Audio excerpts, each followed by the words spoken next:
There's a lot of ways, this might surprise some of you guys, that I am not a very good Canadian. I know my friends, especially over at Wrestle Recap, refer to me as the token Canadian. There's a lot of ways that I'm really not a good Canadian. I don't like Shania Twain. I'm not crazy about the Tragically Hip. I don't drink beer. You guys have seen me with my Smirnoff, etc. And I don't go batshit crazy over hockey, especially when hockey preempts SmackDown. So this is a little programming note. As much as I would have loved to give you absolutely every single detail of the absolute Andre Hogan classic that will be Gorgeous Truth versus Goldango, I almost lost the name there because it's that epic, I won't be able to because it was preempted by hockey, because fuck me sometimes. But the good news is, over in NXT, we have a new legacy killer by the name of Alexa Bliss. Oh yes. There's gonna be a fight tonight!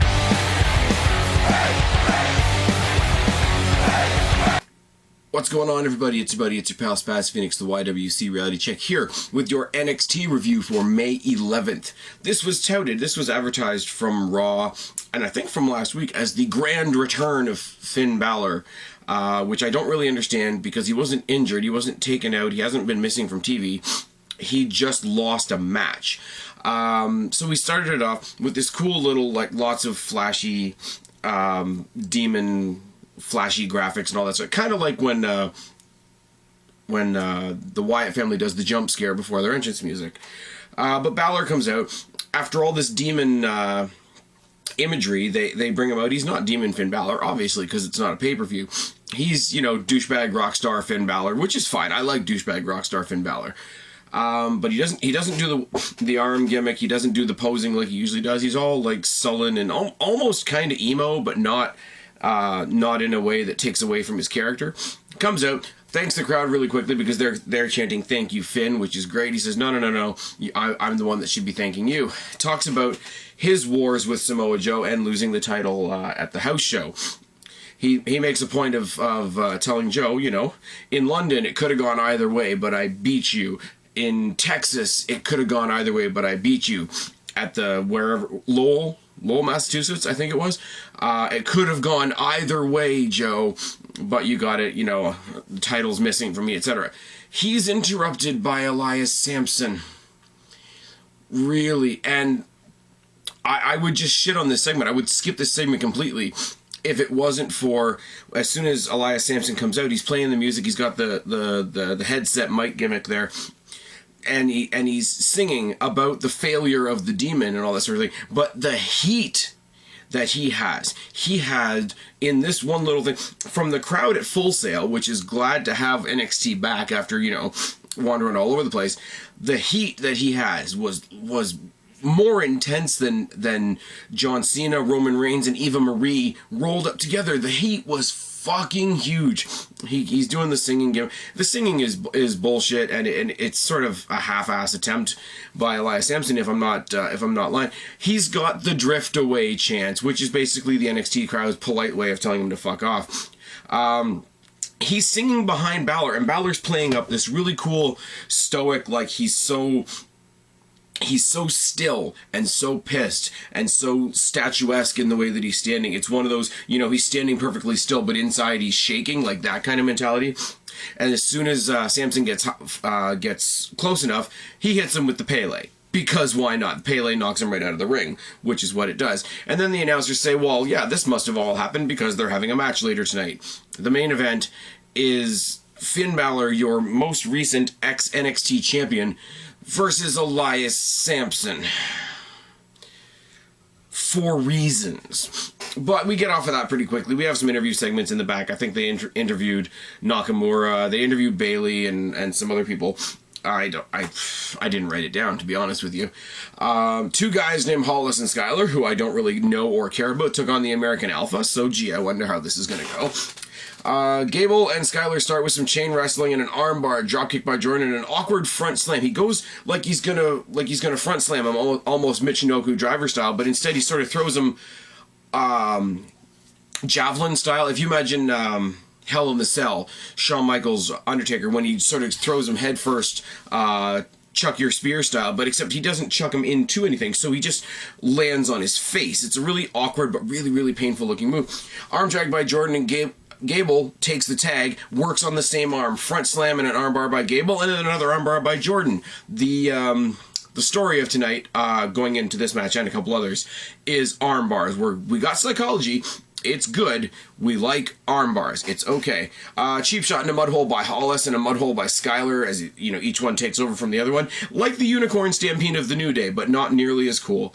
Knee drop by Hollis and a headlock by Skylar. Overhead belly to belly suplex by Gable and a toss by Jordan. Exploder by Jordan and overhead belly to belly by Jordan as well. Revival show up on the rampway, which is cool, except all that really does is rev up the American Alpha. Corner spear by Jordan and the back suplex pin gets the win for the American Alpha.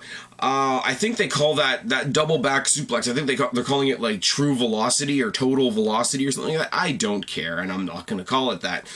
Moving on, we have Nakamura versus Alex Riley, who got fired last week, which is great. Pre-taped shows are amazing. Alex Riley talked some shit about Nakamura last week, knock the new guy, easy way to get heat, etc., etc., etc. Nakamura in the back makes fun of the Rage Riley Rage thing by just doing his little hand gimmick there. And I'm shaking with rage. I can't do a Japanese accent, and I probably shouldn't. Collar and elbow tie-up and a cheap shot by Riley. Hard collar and elbow tie-up, and Nakamura tosses Riley out of the ring. Chops in a dropkick by Riley, who paintbrushes him in the back.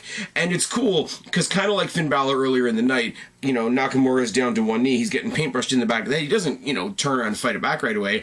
You just kind of have that moment where the heel is being the heel, and the face is really soaking it in and getting ready to rev up, and it was a cool little thing. Lots and lots and lots of knee strikes from Nakamura, because why not? Forearms and more knee strikes. The inverted, what the fuck does he do out of the corner? The inverted exploder and the Kinshasa get the win for Nakamura. This is probably the last time we see Alex Riley, guys, which kind of sucks. I'm gonna do a video on the releases from WWE, because I got a lot to say about Alex Riley, actually. A lot of people are crying about Sandow, and that is what it is. There's now 9 releases so far. I'm expecting that we're going to hear about at least 2 more. But if we go another week and we haven't heard the last 2 that I think we're going to hear, I will do a video on that eventually. Maybe tomorrow, seeing as I don't get to watch SmackDown because #fucking hockey. Moving on. Next week, we're going to get Blake and Murphy versus Aries and a mystery partner. Now, it's the worst kept secret in the world because dirt sheets are what they are. I know who the mystery partner is because I've read ahead, because I'm a bad person. On the off chance that there's somebody watching this video that doesn't do the spoiler bit, I'm not going to say who it is, but I will say I'm looking fucking forward to this match, and Blake and Murphy are going to get schooled, but I get to see Alexa Bliss, so everybody wins. Speaking of Alexa Bliss, we've got Alexa Bliss versus Rachel Ellering, and we get some great shit from the commentators because they really, really big up Rachel Ellering. First and foremost, Rachel Ellering, daughter of Hall of Famer Paul Ellering, the manager of the Legion of Doom, temporary manager of some of the members of DOA as well, if anybody remembers that. She's got gold, or they didn't say gold, but they said she has some sort of award, medal, Olympic acknowledgement in Olympic powerlifting, which is great, and that she was trained by Lance Storm. That's a couple of really good qualifications right off the bat. You were grown up in the business, you've been acknowledged by this person, and this person, and you were trained by this person. That's a nice, neat little package of information for somebody that we really don't know that much about.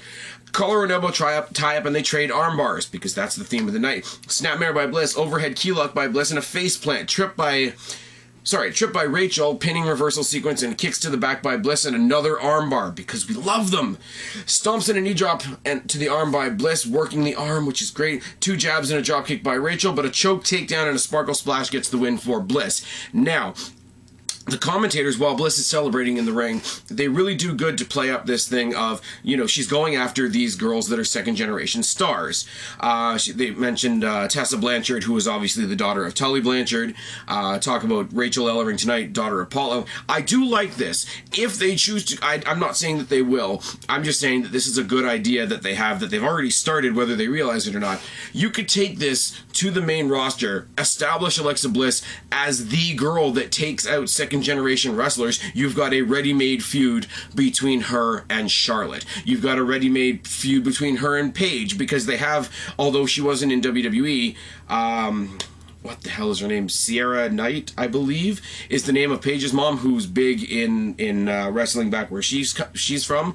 Second generation. You know, you could talk about the fact that Finn Balor trained Becky Lynch. You could talk about, you know, the family of... I don't want to put Naomi in a match, but you could talk about how she's connected to the Usos. You could build, much like Randy Orton was the legend killer, you could have Alexa Bliss as the legacy killer, and I think it would be a really cool thing going forward. I don't know if they'll do it or not, but they gave a couple of little indications that that's the direction they might be going in, and if they do, that's fucking great. I mean, they could also do the same thing with Nia Jax, and these transitions don't write themselves, because we get the announcement that Bayley's going to take on Nia Jax next week. Bayley is still waiting to establish her rematch clause with Asuka, so next TakeOver. What the fuck happens next? Elias Samson versus Finn Balor wasn't that great, but at least it was short. Samson works on Balor's arm with some arm bars. Like I say, theme of the night. Snapmare by Balor, headlock and a keylock by Balor, who tosses Samson out of the ring. Balor rides an arm bar, because we like him. And a hangman by Samson. Shower of elbows by Samson, almost Ziggler style, but not quite as many. Back elbow and a nerve hold. Really, because, you know, arm bars all night. Nerve hold. Yes. Yes. Series of forearms by both men, chops in the corner by Balor, and tosses Samson out of the ring again. Backslide drop kick to the, baseball slide to the face, and then a drop kick off the apron by Balor to the face. Sling Blade and the Brainbuster get the win for Balor. Obviously. They're calling his Brainbuster. I know in the indies, when he was Fergal Devitt, Prince Devitt, whatever, I think it was called, somebody can correct me down in the box below if I'm wrong, I believe it was called Bloody Sunday, which is an awesome name for a move. They're calling it the 1916, whatever, something, Irish history. Somebody in the comment section below tell me what the 1916, something about an Irish uprising. I don't know. I'm not a history buff. Moving on. The bigger part of this is really the fact that he goes on talking about he's a possessed, obsessed demon and he wants to get the title back because it's really his.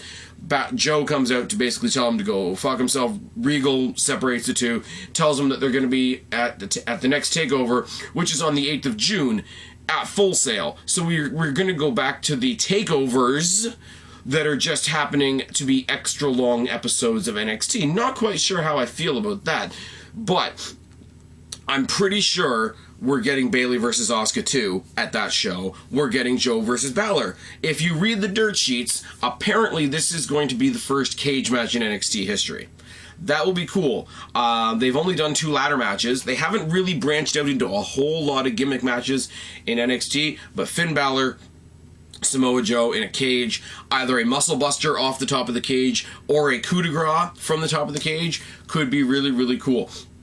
Now, what happens in that match is going to largely be determined by where they go with the Bullet Balor, the Club on Raw. I'm not saying I necessarily want Finn Balor to get his title back. You know, he wants to be the 2-time NXT champion.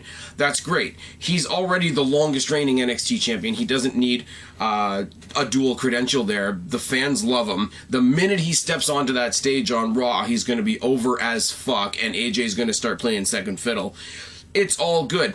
I really like, as I say, the potential of what they're doing with Alexa Bliss here. I think Alexa Bliss is fucking amazing. I really, really do. And she's what stuck out for me tonight. Finn Balor is awesome. Finn Balor is great. Finn Balor versus Joe at the next TakeOver is great. But we're getting back into the pattern of the TakeOvers that take place on a Wednesday at Full Sail, and we're getting back to what I'm nervous about, which is NXT getting that Impact Zone feeling. Not to say that the show's bad, but just that little, that feeling. Coming off of last week with the, why are we beeping? Why is this a thing? I'm just about done. You know, fuck off, I'm doing a video is going to come back. I'm going to get a t-shirt.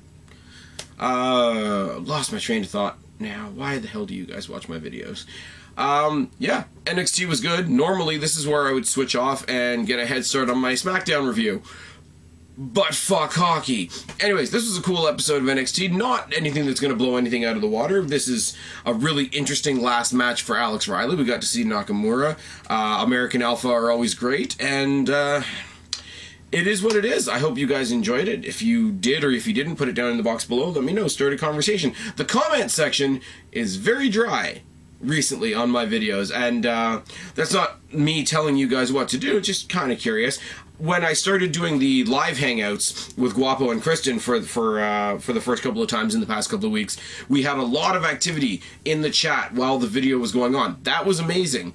I don't know why that doesn't translate into the comment section. If it's just because I'm boring the hell out of you guys, tell me. Tell me what I can do differently. What I will say, speaking of the Google Hangouts, I did a movie review with Kristen last night on this channel. Typically, the movie recap series happens on the Black Cat Feline channel. She was having some technical difficulties. It is on this channel if you go one video back. We did a review of Captain America Civil War, which, if you haven't seen it, you've been living under a rock. And if you haven't seen our review of it, please go give it a look. I had a lot of fun doing it, and we're going to be back next week doing a preview for Extreme Rules.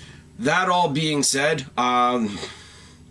yeah, there won't be a SmackDown review this week. I'm really sorry about that, guys. Goldango versus The Gorgeous Truth. I'm sure it'll be a classic. I'm gutted that I missed it. I've been Spaz, your YWC Reality Check. Subscribe up there, talk down there, start a conversation, keep all these conversations going. Don't be a stranger. I'll talk to each and every last one of you later, but for right now, I'm tagging out. Bye, guys.